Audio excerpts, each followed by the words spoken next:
A maldição do lenhador. A floresta que cercava a pacata cidade de Nova Odessa sempre foi um lugar de mistério. Com árvores imponentes que pareciam tocar o céu e trilhas cobertas por uma neblina constante, poucos ousavam se aventurar além da borda, especialmente depois que uma antiga história começou a circular entre os moradores. Era a lenda de um lenhador amaldiçoado, um homem que, em sua ganância, cortou árvores que não deveriam ser tocadas, selando seu destino e o de quem ousasse entrar naquelas terras sagradas. No final do século XIX, dizem que aquele lenhador, conhecido como Jonas, era destemido e desrespeitava os avisos da população local sobre certas árvores que, segundo antigas crenças indígenas, eram sagradas. As árvores possuíam marcas estranhas em seus troncos, símbolos ancestrais gravados com um propósito que havia se perdido ao longo do tempo. Jonas, ignorando as advertências, começou a derrubar essas árvores. O que ele não sabia era que, a cada golpe do machado, ele despertava algo sombrio, algo que adormecia naquelas raízes há séculos. Na noite em que Jonas derrubou a última árvore, uma tempestade desabou sobre Nova Odessa. Raios iluminavam o céu e trovões reverberavam como tambores de guerra. Dizem que naquela noite o lenhador desapareceu sem deixar rastros. Apenas seu machado, manchado de seiva escura, foi encontrado no chão encharcado. A partir daquele dia, ninguém mais ousou cortar árvores na floresta, temendo o mesmo destino. Décadas se passaram e a história se transformou em uma lenda contada para assustar crianças. No entanto, os relatos de desaparecimentos misteriosos continuavam. Aqueles que entravam na floresta e se aproximavam das árvores com os símbolos esculpidos jamais retornavam.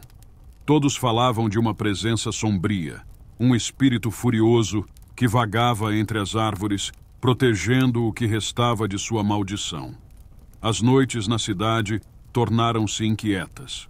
Moradores mais velhos diziam que podiam ouvir o som de um machado ecoando pela floresta nas madrugadas, acompanhado de sussurros que o vento carregava até as casas próximas.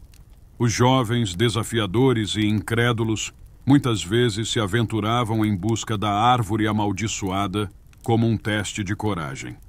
Mas com o tempo, esses desafios viraram funerais e a floresta temida por todos. Certa noite, um grupo de adolescentes, céticos sobre a lenda, decidiu explorar as profundezas da mata.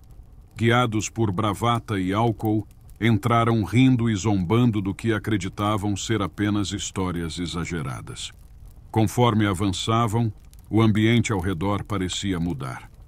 A temperatura caiu drasticamente e o vento, antes calmo, começou a soprar com uma força gelada, trazendo consigo um cheiro de madeira podre. Os troncos das árvores eram grossos e a escuridão entre eles parecia viva, pulsante. E então, no coração da floresta, eles encontraram a primeira árvore com os símbolos gravados. Os risos desapareceram instantaneamente, e o grupo foi tomado por uma sensação de inquietação avassaladora. Os olhos de todos se voltaram para as marcas ancestrais, agora iluminadas pela luz fraca da lua, revelando traços macabros e incompreensíveis.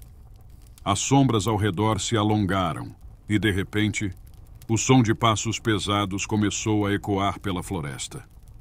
O som do machado cortando o ar os atingiu como um golpe invisível. Um por um, começaram a ouvir a respiração pesada de algo que não podiam ver, mas que sabiam estar perto demais. As árvores ao redor pareciam se fechar, formando um círculo claustrofóbico que os aprisionava. O medo se instalou profundamente quando, no meio da névoa, avistaram uma figura de olhos vazios e mãos empunhando um machado. O lenhador Jonas, sua alma corrompida pela maldição. Sem tempo para correr, o grupo foi tomado pela escuridão. O silêncio mortal que se seguiu foi quebrado apenas pelo som abafado de folhas caindo ao chão. Na manhã seguinte, as autoridades locais encontraram apenas rastros de sangue e pegadas que desapareciam entre as árvores. Desde então, a floresta foi evitada por todos. A lenda do lenhador amaldiçoado, antes uma história para assustar crianças, tornou-se uma advertência. Aqueles que se aproximam demais das árvores marcadas pela maldição desaparecem, assim como Jonas. A cada lua cheia, o som do machado volta a ecoar pela floresta, lembrando a todos que certas forças não devem ser desafiadas.